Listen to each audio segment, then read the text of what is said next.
Bonjour, donc aujourd'hui nous sommes le 29 septembre, c'est la Saint-Michel, donc la fête de l'archange Michael, qui est l'esprit de notre temps. Donc Michael nous invite à développer une pensée universelle, c'est-à-dire ouverte vers les cieux, au-delà de l'aspect personnel. Il nous invite à développer un sentiment fraternel d'ouverture et une volonté individualisée, consciente, de façon à agir le bien. Donc, nous sommes entrés dans le signe de la Balance, qui est le signe de l'archange Michael. Donc, c'est aussi le signe du karma, où on est amené à... Michael, hein, il est représenté souvent avec une épée, une lance pour son aspect combatif, et aussi une balance parce qu'il pèse les âmes, il pèse le bien et le mal dans les actes que nous avons accomplis.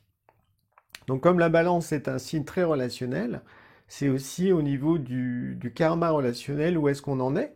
D'autant plus que là, au niveau numérologique, eh bien, le mois d'octobre vibre sur le nombre 7. Donc le 7, c'est la lumière, c'est le discernement, c'est aussi la purification, le détachement. Donc une mise en lumière de notre sphère relationnelle notamment, mise en lumière de nos comportements face à autrui, avec justement le besoin de prendre du recul pour être plus équilibré, plus en harmonie avec son prochain, avec le monde, avec la nature. Bref, tout un programme pour ce mois d'octobre, donc qui vibre en numérologie sur le nombre 7 et qui, bien sûr, doit être associé à l'année universelle 6 dans laquelle nous sommes. Ce qui relie l'année 6 au, on va dire, au mois 7. Le mois 7 se calcule, hein, je précise, en additionnant l'année personnelle dans laquelle nous sommes, donc 6 plus le 10e mois pour octobre, ça fait 16, donc 16 ça fait 6, ça fait 7.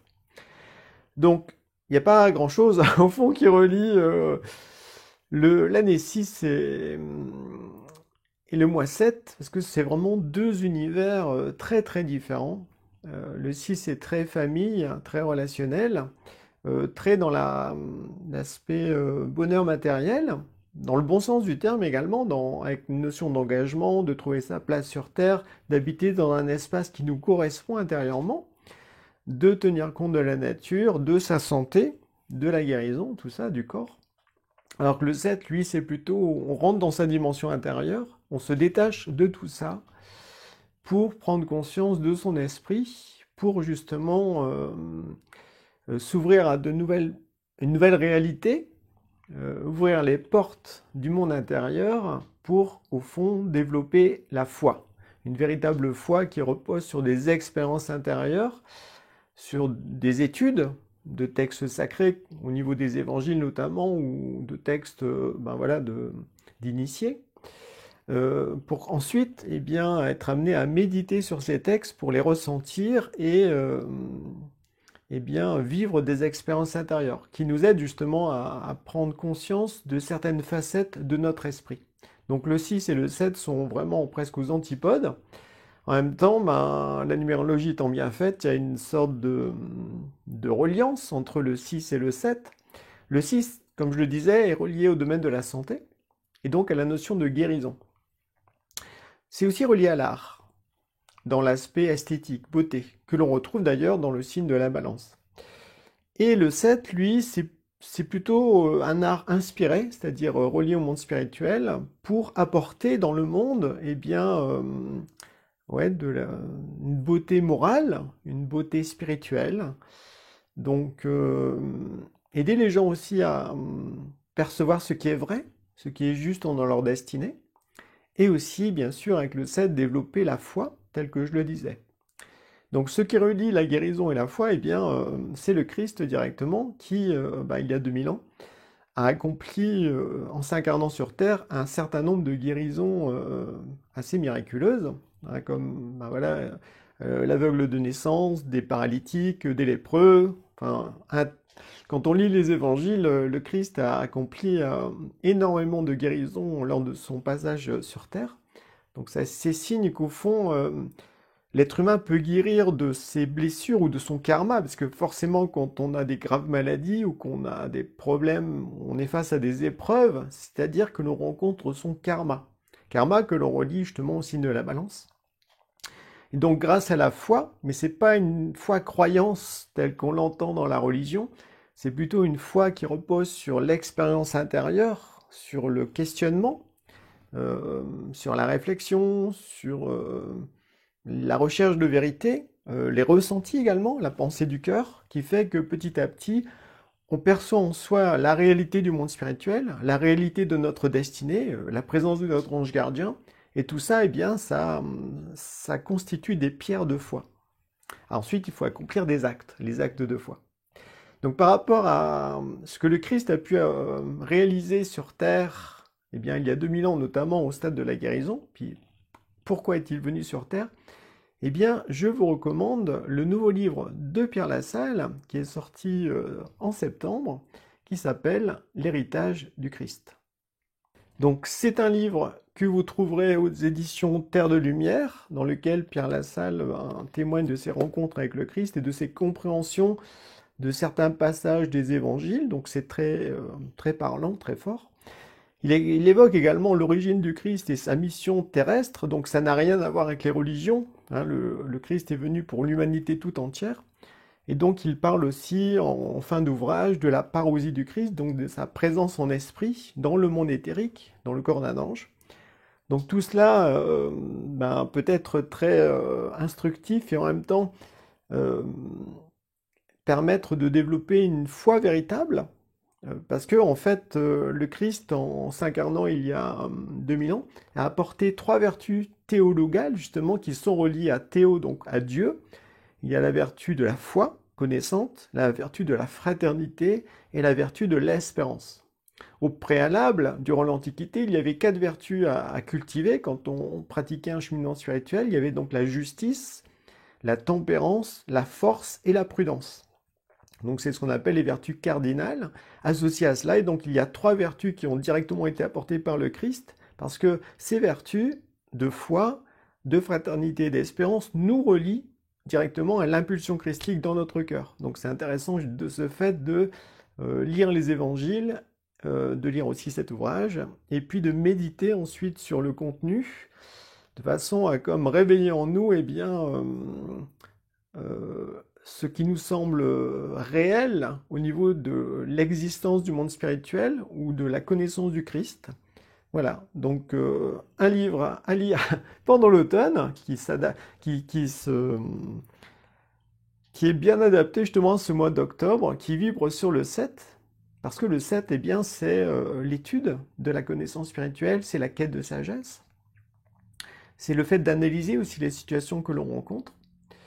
Donc, le fait de penser par soi-même, il y a vraiment le fait de faire un effort, de réfléchir, de discerner les situations dans lesquelles on se trouve, pour discerner le bien du mal, le vrai du faux, ce qui est essentiel de ce qui est accessoire.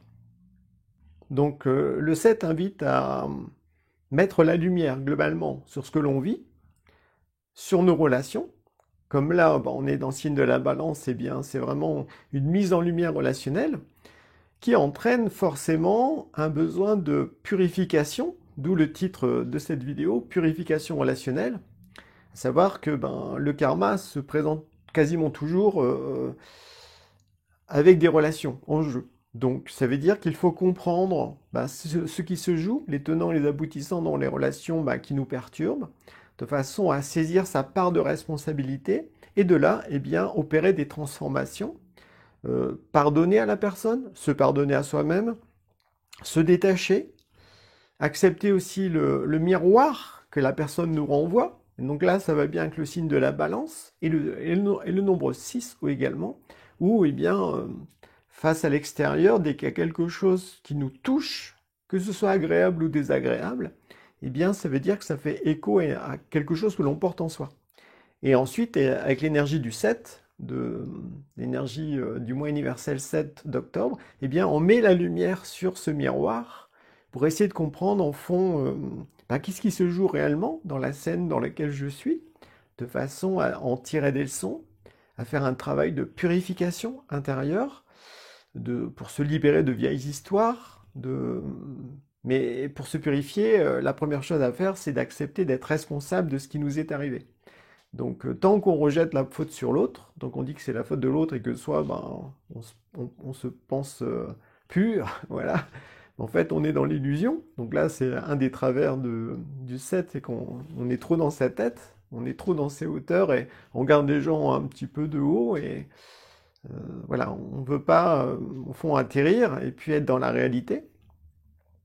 Donc voilà, donc mise en lumière pour ce mois d'octobre sur notre karma relationnel, aussi sur les belles relations que l'on vit, de façon à mieux comprendre au niveau de notre destinée, eh bien pourquoi on est avec telle personne, pourquoi on s'engage avec tel groupe ou telle personne également, de façon à mettre de la lumière, de la compréhension. Voilà. Il ne faut pas que les relations restent au niveau du j'aime, j'aime pas, je le ressens pas, donc au niveau du sentiment. C'est important là de mettre la lumière, parce que la lumière éclaire les sentiments. Le sentiment, lui, il est semi-conscient. C'est-à-dire que on ressent quelque chose pour quelqu'un, mais si on nous dit pourquoi, ben, on ne sait pas trop l'expliquer. Donc on a ressenti, donc ça c'est l'aspect conscient, mais on ne sait pas pourquoi. Donc ça c'est la partie inconscient. D'où le fait de se poser des questions, d'utiliser la numérologie ou l'astrologie pour essayer de comprendre ben, pourquoi on est avec telle personne, quand on sent que c'est vraiment important pour notre destinée, eh bien étudier le thème relationnel de la relation, eh bien ça c'est riche parce que ça ouvre des perspectives inattendues, c'est-à-dire qu'on va voir l'autre davantage dans sa réalité d'esprit, puis aussi on va mieux comprendre sa destinée, soi-même, on va mettre la lumière sur qui l'on est, et ensemble, eh bien, ça va permettre de mettre en lumière les forces et les faiblesses d'une relation, son chemin de vie, son but, voilà, ses défis à dépasser. Donc tout ça, ça peut être très très riche d'enseignements. Et ça permet de ce fait aussi de se purifier, parce qu'en tirant des leçons de nos expériences relationnelles, eh bien, de nos épreuves relationnelles, eh bien, on va s'améliorer, on va changer de comportement, puis on va mettre de ce fait à la place, eh bien, de nouvelles attitudes qui seront profitables à tous. Et donc, ça permettra aussi, eh bien, de tendre vers la paix. Parce que ce qui relie aussi la balance au nombre 7, eh bien, c'est la recherche de la paix. C'est-à-dire, on est en paix avec soi-même, donc avec son histoire, avec sa destinée, avec son karma. On est en paix avec les autres, on est aussi en paix avec Dieu. C'est très important de renouer contact ou de porter un nouveau regard sur le divin, de façon à ce que on se purifie aussi des croyances, des dogmes religieux. Il ne s'agit pas, je précise, de rejeter la religion, mais c'est de voir, est-ce qu'on est endoctriné au fond, est-ce que on nous a appris que c'était comme ça et puis on y croit, mais justement la foi, la véritable foi n'est pas du tout au niveau de la croyance. La croyance, c'est extérieur à nous, c'est-à-dire qu'on nous dit c'est comme ça, il faut y croire, donc ça fait on va dire une autorité sur nous.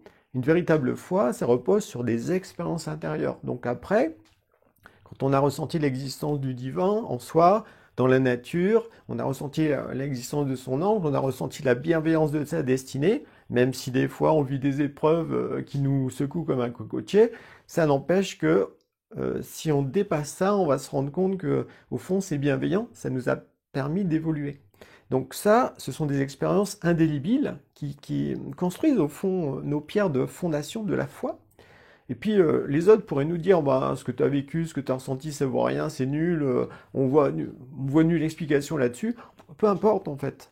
Parce qu'en fait, la foi, c'est vraiment quelque chose qui est intérieur, qui se construit à l'intérieur de soi et qui va nous permettre de ce fait d'aborder la vie avec un regard plus juste, plus réel par rapport,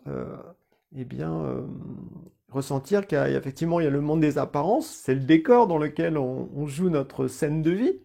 Et en même temps, derrière tout cela, il y a la présence du monde spirituel, il y a la présence de notre ange qui essaie de nous faire comprendre certaines choses. Donc c'est un bon mois pour avoir des belles prises de conscience sur notre fonctionnement relationnel, sur le fait de que faut-il mettre en place aussi dans sa vie pour être en équilibre, pour être en harmonie. Parce que le danger de la balance, du signe de la balance, c'est d'un seul coup, comme on ne cherche pas l'équilibre, on va être dans les extrêmes, on va osciller d'une extrême à l'autre. Et donc, comme ça touche le nombre 7, les extrêmes auxquels on pourrait être confronté, eh bien, les excès du 7, c'est quoi? C'est la notion d'orgueil, d'illusion. d'élitisme, on se sent au-dessus des autres, et en même temps, on est très passif, c'est comme si on attendait un miracle.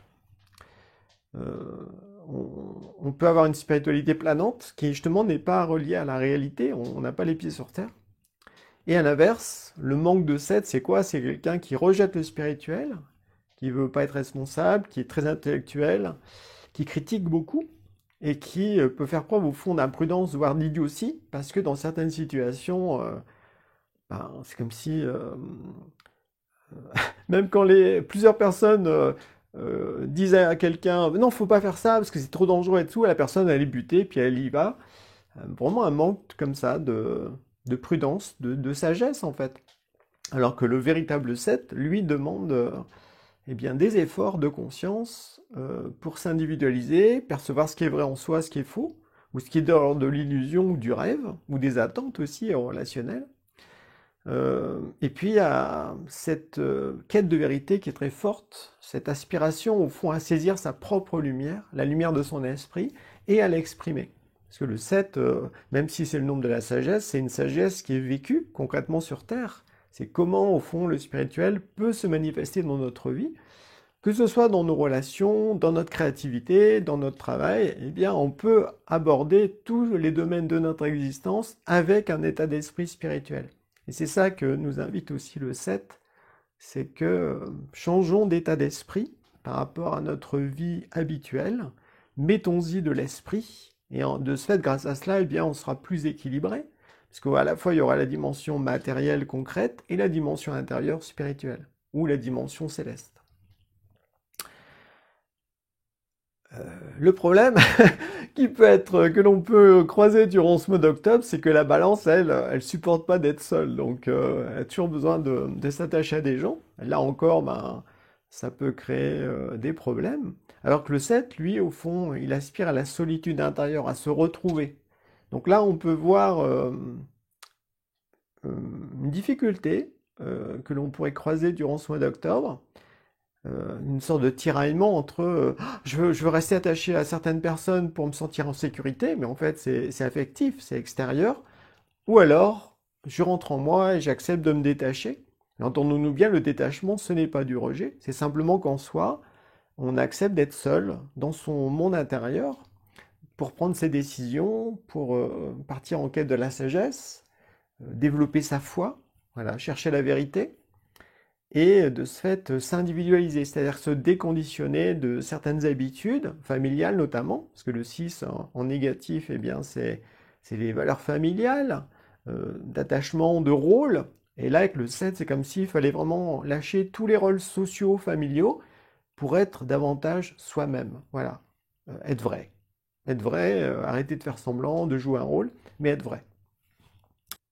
Donc voilà un petit peu ce que j'avais à vous partager au niveau des énergies du mois d'octobre. Donc je vous souhaite une bonne période estivale et au plaisir de vous croiser dans une prochaine vidéo. Bye bye!